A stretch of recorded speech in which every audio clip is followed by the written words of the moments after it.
అందరికీ నమస్కారం.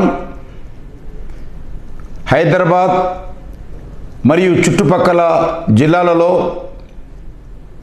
రాబోయే 2 రోజుల్లో మరింత భారీ వర్షాలు కురిసే అవకాశం ఉందని వాతావరణ శాఖ హెచ్చరించడం జరిగింది. గత 2 రోజులుగా తెలంగాణలో ఎడతెరిపి లేకుండా వర్షం కురుస్తున్నది.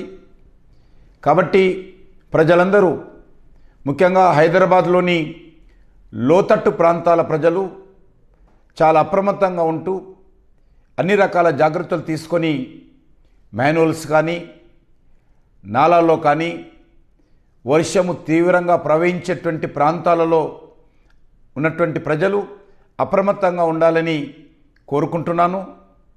ఈ సందర్భంగా స్వచ్ఛంద సంస్థలు, వివిధ బస్తీలకు చెందినటువంటి యువత తమ ప్రాంతాలలో అధికారులతో కలిసి అవసరమైన వారికి తమ వంతు సహాయం చేయాలని కోరుతా ఉన్నాను. భారతీయ జనతా పార్టీ బూత్ స్థాయి కార్యకర్తల నుంచి రాష్ట్ర నాయకుల వరకు కూడా వర్షం కారణంగా ప్రమాద పరిస్థితులు ఏర్పడినటువంటి ప్రాంతాలలో పర్యటిస్తూ ప్రభుత్వ అధికారులకు అన్ని రకాల సహాయ సహకారాలు కలిసి చేయాల్సిందిగా విజ్ఞప్తి చేస్తూ ఉన్నాను. పార్టీ బస్తీ కమిటీల నుంచి జిల్లా కమిటీల వరకు పూర్తి స్థాయిలో ఈరోజు రాత్రి నుంచే అప్రమత్తంగా ఉంటూ ఆపదలో ఉన్నవారిని ఆదుకోవాలని విజ్ఞప్తి చేస్తూ ఉన్నాను. దురదృష్టవశాత్తు ఇటీవల మాన్యువల్లో పడి 2 ప్రాణాలు కోల్పోయారు. కాబట్టి ఆ సంఘటనలు పునరావృతం కాకుండా ప్రజలు అన్ని రకాల జాగ్రత్తలు తీసుకోవాలి. అవసరమైనటువంటి వాళ్ళే ఇంటి నుంచి బయటికి రావాలి. నేను కూడా నేషనల్ డిజాస్టర్ రెస్పాన్స్ ఫోర్స్ డీజీతో మాట్లాడాను. ఇప్పటికే ఎన్డీఆర్ఎఫ్ బృందము హైదరాబాదులో ఒక టీంను సిద్ధంగా చేశాను. మరొక 2 టీమ్స్ విజయవాడ నుంచి ఈ రాత్రికి చేరుకుంటున్నాయి.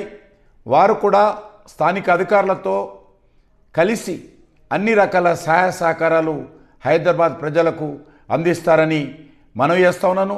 ఎందుకంటే యాదగిరిగుట్టలో ఇప్పటికే 25 సెంటీమీటర్ల వర్షం కురిసింది. రాత్రికి హైదరాబాద్ నగరంలో కూడా ఈ వర్షం పెరిగేటువంటి అవకాశం ఉంది. వర్షపాతం పెరిగినట్లయితే రోడ్ల మీద కానీ నాలాలలో కానీ అన్ని రకాలుగా ఇబ్బందులు ఏర్పడేటువంటి ప్రమాదం ఉంటుంది. అందరూ జాగ్రత్తగా ఉండాలని మనవి చేస్తా ఉన్నాను. ఎవరు కూడా భయపడాల్సిన అవసరం లేదు. ధైర్యంగా ఉండండి. ఇంటి నుంచి బయటికి రాకండి.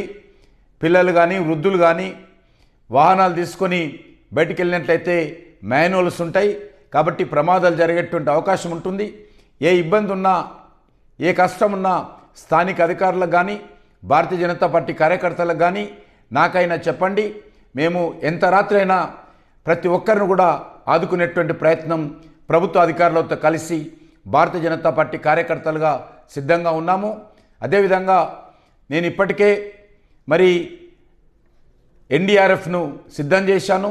అదేవిధంగా అవసరమైతే స్థానిక పోలీస్ అధికారులకు మద్దతుగా సిఐఎస్ఎఫ్ కానీ సిఆర్పిఎఫ్ కానీ సిద్ధంగా ఉంచాము. అవసరమైతే మా యొక్క కేంద్ర ప్రభుత్వ పోలీస్ బృందాలను, పారామిలిటరీని కూడా సహాయ సహకారాలు అందించడం కోసం సిద్ధంగా ఉన్నామని మనవి చేస్తా ఉన్నాను. ధైర్యంగా ఉండండి. అందరూ జాగ్రత్తగా ఉండండి అని మనవి చేస్తా ఉన్నాను.